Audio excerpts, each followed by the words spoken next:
Hey, everybody. Welcome to the No Limit Unleashed podcast, EP03, with our guest, Nick Raschke from Doe Media. And for those of you who don't know Nick, he is the co-founder and the COO of Doe Media. Nick's a seasoned entrepreneur and marketing strategy expert, and he has a very great track record helping major brands like MVMT Watches, HelloFresh, AliExpress expand their customer base through digital advertising. What I think is unique about Nick is that he and his team have not only run their own agency, but they've also started and sold a variety of brands. And this really gives Nick a unique owner-first perspective when working with their clients.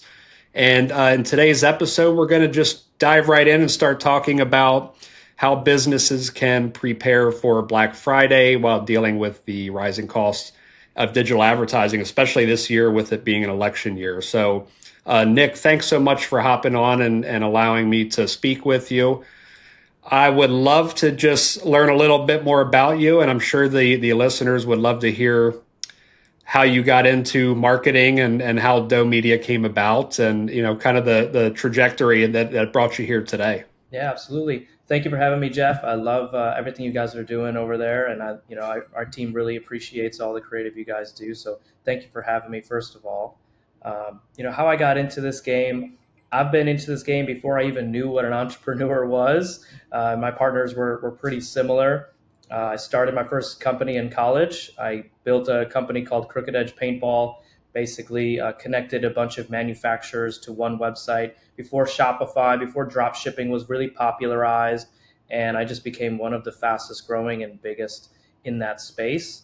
After college, I wanted to learn more about this digital advertising and digital marketing, because I just built this in my dorm room, just on my phone in class, right? Didn't really know a whole lot. So I really wanted to dive in deep. And so, I started at a startup in Chicago, grew them to a couple $1 million, went from there to an agency, got to really get my chops, and learn a lot about the digital advertising, Facebook ads, Google ads, and was just, in awe when you realize the power of Facebook ads, especially back in 2015, 2016. So that's kind of how I got my start. And, from there, I always had that entrepreneur bug. It always had it in the back of my head, like, hey, I've got to do something else. I've got to build something bigger. I like employing and working with people and seeing other people around me grow. And, you want that freedom. You want to be able to wake up whenever you want. Although now, instead of having one boss, I have, over 200 bosses. But that's okay, because I love that. And you get to set your own work schedule. So, I tell everybody I'm a data nerd who loves to just think outside the box, think creatively, and just test some things that you wouldn't even think would work, and just see the results and scale from there. I love that. I know pre-iOS updates, marketing was crazy on Facebook and Instagram. I know some stuff's changed since then, but what about when you were a child or a teen? Did you always feel like you were an entrepreneur even then? Did you ever do anything to make money on the side or anything like that throughout your school years or anything? I'll never forget the first company that I started. I started a skate park in one of my friend's backyards when we were probably like 12, 13 years old. And we had these raggedy ramps, and we pulled the X Factor ramps in the rails. And, we would charge neighborhood kids $1, and we even had waivers, I think we were in business for a whole week until all the neighborhood parents came over and shut us down. You cannot have my son sign this waiver that you wrote on Word. And so that was our first thing. But from there, I really wanted to be an architect my entire life. And I think, looking back, I always loved to build things. I just didn't know what I wanted to build was companies. And so in ways, I still consider myself an architect, in those ways, just a business architect. Yeah, that is really interesting. I know a lot of people, myself included, that have an interest in entrepreneurship seem like it starts at a really young age, and everybody's got these really interesting stories about things they did that kind of led up to where they're at today. So that's really cool. Doe Media, I think, obviously you guys are very successful. Your clients speak for themselves. I mean, you got a huge list of really well-known brands that you've worked with. So it's very, very impressive. Um, so we're in an election year. Costs of advertising is going up. We talked about digital inflation a little bit. And for those of people who don't know what that is, do you mind just kind of explaining what digital inflation is and why it's so important for people to stay in the loop and know what's going on? Yeah, absolutely. So just like we have economical inflation across the world and in the US, there's always a digital inflation. When the dollar is going up, we're going to have to spend more for advertising as well. So it's the exact same thing that you see in the economy, that the inflation of digital also goes up. Now, there's a couple factors there. One being just the inflation of the currency, the other being just more advertisers coming on these platforms and wanting to advertise. If you think back to, even pre-iOS days in 2010 to 2015, companies like Pepsi, Coca-Cola, none of those companies wanted to touch Facebook ads. And so back in those days, the CPMs were incredibly low. In fact, if you knew what was going to happen over the years, I bet a lot of those people would have spent their entire credit card, their bank accounts, everything, and they'd have a couple yachts right now if they had done all that. So, it's really important for brands to understand that every year advertising costs are going to go up. And another thing that people forget is, well, you're going to get an increase on your costs of goods, and so you're going to increase your prices of your product. Well, while you increase the price of your product, you're going to get a little bit less efficiency unless you spend more money, or your CAC is going to go up. If you change your price from $100 to $120 and you don't expect your CPA to go up, well, then you have to reconfigure how you're looking at your KPIs, because that number is going to have to also go up because there's going to be less people willing to buy at that higher price point. Now, I like to also take it in steps. It's going to take a little bit for customers to get accustomed to that new price point that you're selling at, and eventually your CAC probably can come back down. But I think that's one area that people need to look at. The other area is, every 4 years we have the political ads that are going to come in. And this year we have the political ads and the Olympic ads. Typically, political ads don't start running until right around like the August and September, and then they really ramp up throughout October. And you usually see a pretty big spike. This year, we're actually seeing that spike in June. And if you're a D2C brand and you saw your Facebook performance take a dive and your cost per clicks and CPMs are up 30 to 170%, like we're seeing, you're not alone. Everyone is seeing the same thing. And so, I pulled a couple stats before I came here today for the political ads. And this year, the political ads are set to spend a record 30% more than 2020, just overall, reaching over $12 billion as a whole. $4 billion of that is going to be spent on digital ads, which is going to be a 156% increase from 2020. So when you look at your cost per click and you're like, oh, my cost per click is up significantly, just know that is what you're combating against. And it's on both sides. Everyone is going to have that digital inflation. Doesn't matter what you're selling. So I think brands really need to take that into consideration, especially if you're running meta ads, YouTube, Google Display, and CTV. Those are going to be the biggest channels that you're going to see that cost per click increase. Another thing to consider in that is, just overall economic conditions. And I think right now we're having, a good mix of all of the bad. And I always tell brands, this is the time that you need to weather the storm, because you don't want to overspend in an area where you're not getting as efficient results. You don't want to hit vanity revenue metrics. You should focus on your profitability, withstand this not great period for 3 to 5 months, and get ready for as soon as the election's over, because people are going to buy right away for Black Friday, baby. That's right. Yeah, that's great advice, actually, because I could see some smaller brands might start to panic when they see these numbers skyrocketing and just kind of stop running ads altogether. So that is really great advice. So with Black Friday coming up, I mean, I guess there's a ton of ways that you could go about strategies for creatives and stuff. Is there any tips for strategies for business owners and D2C brands that you could recommend they kind of follow during this crazy time, and how could they stand out from the competition? Absolutely. So I'm going to give you our Black Friday playbook that we give our partners every year. So, and it seems like every year Black Friday is moving up and up and up. I think this past year I saw brands starting the last week of October. And I know that's, some retail stores will start to bring in their products and start to advertise it, but this past year was wild. So and customers are buying. And so, our playbook that we typically recommend is, look, you want to start before everybody else. And if we have a lot of partners that'll have some sort of holiday or Halloween sale. So we still recommend, hey, maybe stick to your Halloween sale, do what you're going to do, and get right into the holiday season, because people are going to buy right away, especially this year when they're just going to be completely fed up with the politics of the US. And so, one of the first things I always recommend is to do more of like a tiered sale.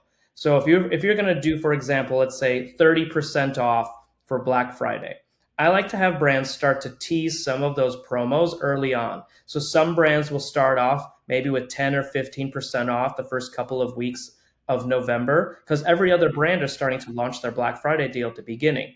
And so when you see that, especially if you are paying attention, I'll take that back.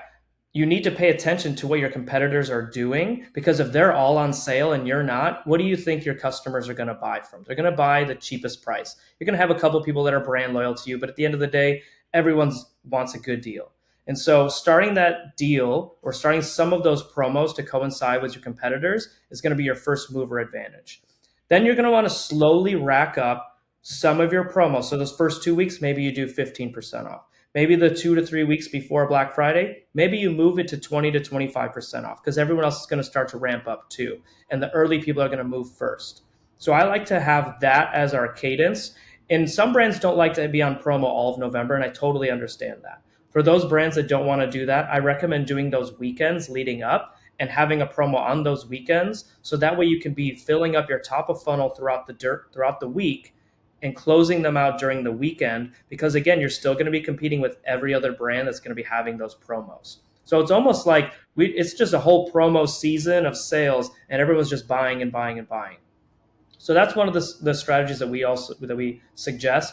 This also gives you a good first mover advantage of what creative is going to work. So I always recommend to start off with those first couple of weeks of the different types of creative. You're going to want to take your best performing creative and probably throw some overlay text on those, whether it's a video or static, because it's already a best performing ad. It'll work well, I'm sure, for the holiday season. Maybe throw some snowflakes on it. Then you're going to want to mix in all the other types of creative you want to do, especially based on prior year's data, based on color, text, all of that.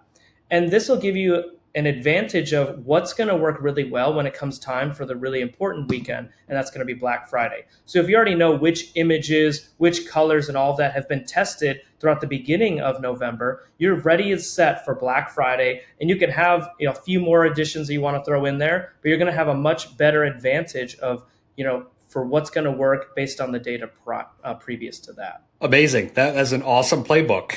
I feel like we're getting requests for Black Friday creatives earlier and earlier every year. I mean, we've last year, I think we started in September working on creatives for people. Is there a certain month that you think people should start their Black Friday marketing, or should they just stick to November? Well, I like starting I like to start marketing it in November, because there's also so much else going on in September and October. You've got Halloween, you've got back to school, you've got transitioning into fall. And so there's a lot of other events that I think brands can capitalize on. But as far as prepping, you never want to be that brand that doesn't have enough creative assets ready to go in the pipeline, especially if everything you've got going isn't working. You're going to need backup plans too. And so I think the quicker you can plan and get your creatives ready to go, like a lot of our brands, we start planning for Black Friday in August and September. And we start to at least ideate what our creatives are going to be, what worked last year, what do we want to try this year, and also what's trending. And, do we have new products or services that we want to include in those? And that way we can be ahead of the game, get all of our creative ready, lined up. And if you're prepped and ready for that, like the first couple of years when we started the agency, we were making ads that last week. Now we're done by the first or second week of November, as long as brands can get us what they need, because there's always that back and forth. But, it's a little bit more smooth sailing, and you can be a little bit more stress free, and you can actually think about more on the strategy and really be watching the market and the data rather than moving around and getting your creative last minute. So always recommend starting absolutely as early as you can. Perfect. Got it. What about, is there a number of creatives or variations you guys try to recommend for the brands to run? I mean, like at a minimum, or is it just kind of whatever they can provide you, you can come up with? That's a really good question. I think it's going to vary brand to brand. Let's say you have a fashion brand that has multiple different categories, right? They sell tops, dresses, skirts, all of that, all the different categories. Well, you're probably going to want to break out all your campaigns by category so that you can have a more even and controlled distribution of just regular sales. And on top of that, having creatives to match each of those segments. So I think, I like to have anywhere between 4 to 6 different creatives that I want to test at a given time. Any more, and Facebook's not even going to serve them. So if you have 10 ads, it's only going to favor 3 or 4 anyways. So I like to test them in smaller increment buckets. That way it can give you an idea of like, okay, what do I want to iterate on next?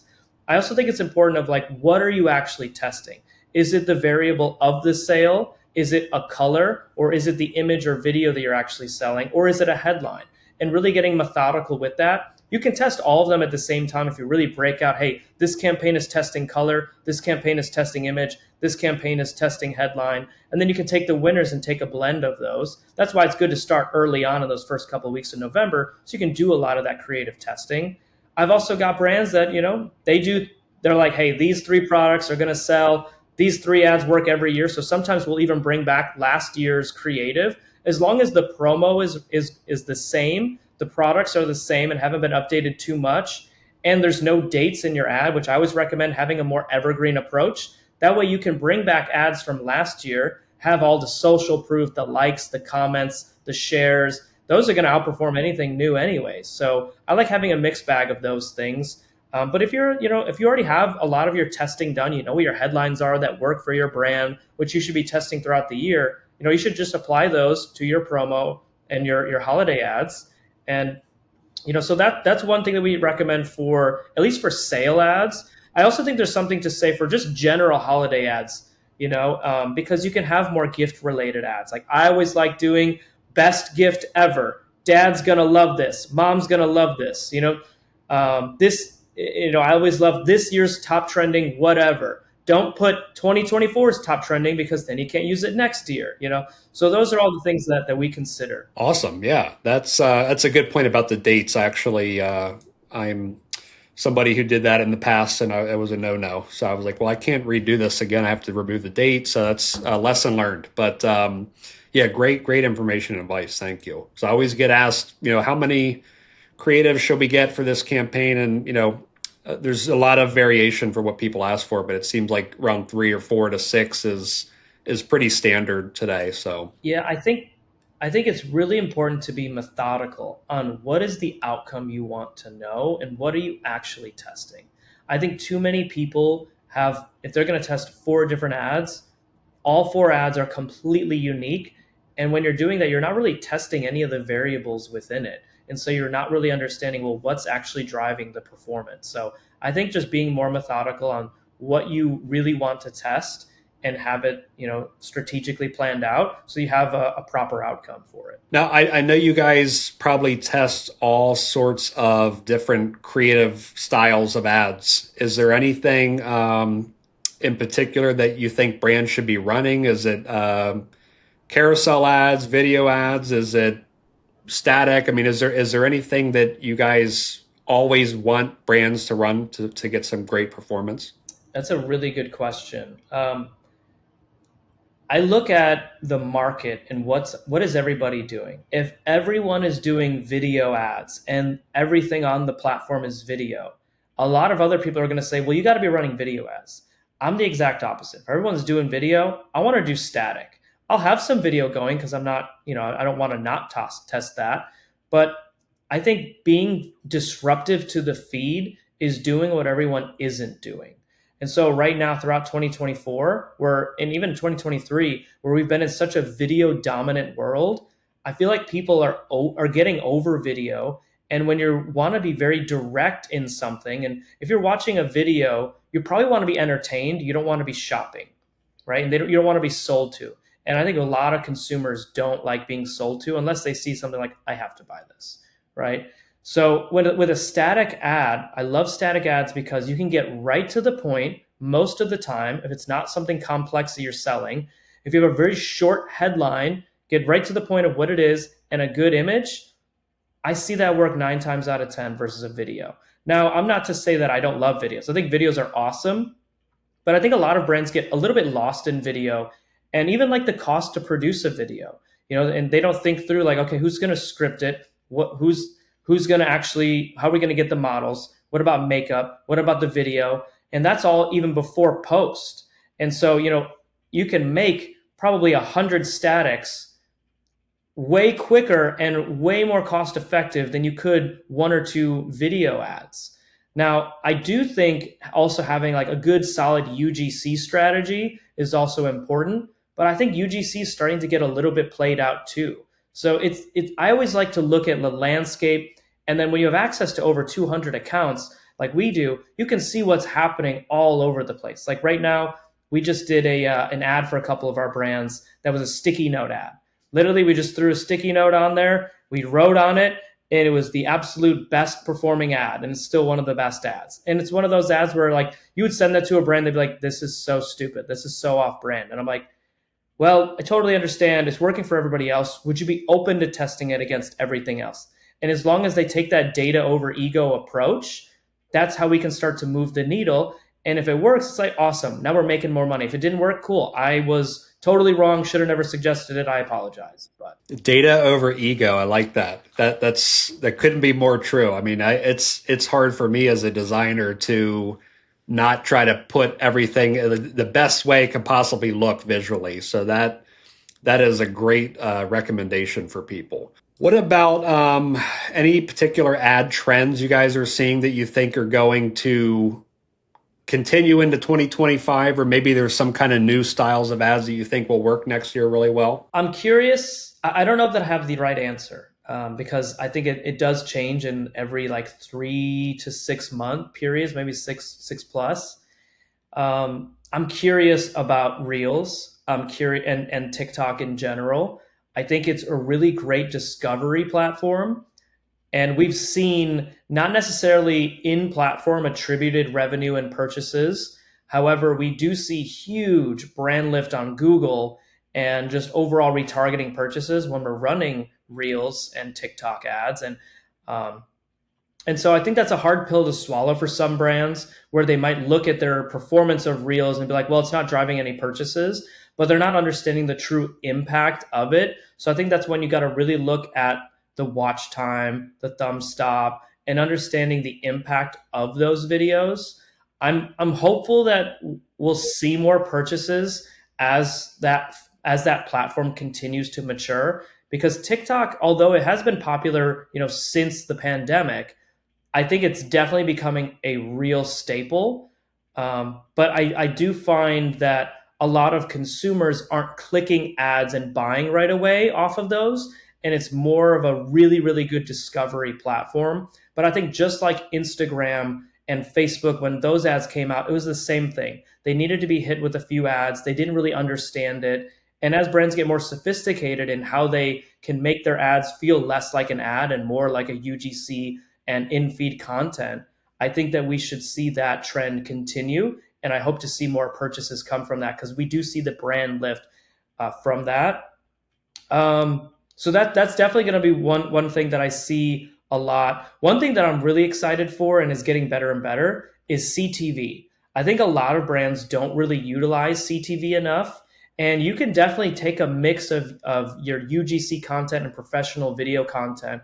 So I would love to see more CTV. It has higher CPMs, but if you're running really strategic videos, especially if you're doing something for like getting ready for Black Friday, or you want to introduce people to a new brand, think about the people that have to, are watching CTV. They probably have Netflix. They're paying for, even though it's going up every year, they're paying for Netflix. They're paying for Hulu. They're paying for all these devices, and they're really engaged on the TV. And so I'm really bullish on CTV, and I'll never stop getting bullish on Facebook. I think a lot of people, just as a platform, I think that having conversations and trying to drive people to have conversations in ads, and not engagement farming, but having something thought provoking and something that can get people talking is always something that I've found that works really, really well. Some of our best performing ads will be, questions, did you know this does this? Or have you ever seen this before? So things like that can really start a convo, because that's how you get people to comment in there and share with their friends, tag their friends, hey, you might love this. So I think that trend should continue. And the people on Facebook have money. That's where your mom and dad are. So hit those Hey, people I've up. been sucked into those plenty of times. I swore I'd never buy from ads because I knew they were ads. A couple years later, I buy so much stuff from there. They've got me sucked into the algorithm for sure. So I know, speaking of video, are you guys seeing success with shorter videos versus long? I know there's kind of somewhat of a debate on what works better. I mean, Facebook, I don't know if they still do, but they used to recommend only doing like 3 to 5 second videos. And that seems really challenging to get your message across in such a short amount of time. And then I've seen brands that are running 60 to 120-second videos, and they're crushing it. So I'm curious if you guys have seen any particular success with a certain length or not. I think it depends on, well, we'll stick to D2C. I think it really depends on the content of the video. I think my sweet spot is in the 12 to 18 second range, because that's typically like, hey, if I got you to watch at least half of this, you're probably more likely to watch the rest of it, which isn't that long, but it's enough that I can get my idea, concept, or product across, and you're going to get it like that. However, I have seen some really good long form ads that I'm like, why am I still watching this? And I'm like 3 minutes in, but they keep hooking you back, hooking you back, hooking you back. And you're like, well, what's next? Those ads, even though they cost a lot of money to ideate and film and do, they have such high impact, especially to me as an advertiser who hates being advertised to. I love those videos because it's just so impactful. And the recall of an ad like that, a really good, impactful ad, I think is just so big, whether they click and buy right now or not. So I think if an ad is done right and they can keep you hooked there, time doesn't matter. You'll know when that video is leveling off if you watch when they're stopping the watch time. I think 3 to 5 second ads, it depends on like what you're selling. Like we used to run ads for Chirp Wheel, and it was on I can't think of the name of the with Mark Cuban. Can't think of the name of the show. Yeah, so we used to run ads for Chirp Wheel on Shark Tank, and we had an ad where it's just someone rolling their back for 5 seconds, and you just hear that crack, crack, crack, and that's it. And like you got the concept right away. You didn't need a whole lot. It had a headline above it, and that video just worked. So if you can get it done in a short period of time and the message can be instant, I think that those are impactful. It really depends on your product and how creative you can be. I've seen ads like even for Chirp, like we had ads explaining it all, and those videos were 30 seconds to a minute. And, those might be boring when like, if you can explain it instantly and the brain can connect with it right away, like I know what this is, you're going to tell if you like it or not right away. So it really comes down to concept, creativity, and just, looking at the data and having the data guide you on what you should do next. I love it. I'm actually a Chirp customer, and I've probably seen your ads. I've seen the ads where they have the microphone and you just hear the back popping, and that actually got me because I'm a guy that sits all day on a computer and I feel like I'm crippled when I stand up. So I'm sure your ad got me hooked. So such a cool product too. It is. It just, there's nothing crazy about it, but it's very effective for sure. So, well, Nick, listen, I know you're a busy guy, and I really, really appreciate you coming on today. For those people who would love to learn more about you or connect with you, where can they find you guys at? Yeah, so you can go, if you ever want your accounts audited on Facebook, Google, email, or anything like that, we offer completely free audits. Come pick our brain, ask us a ton of questions. We love to nerd out and just meet entrepreneurs, and just like, this is what we do all day, every day.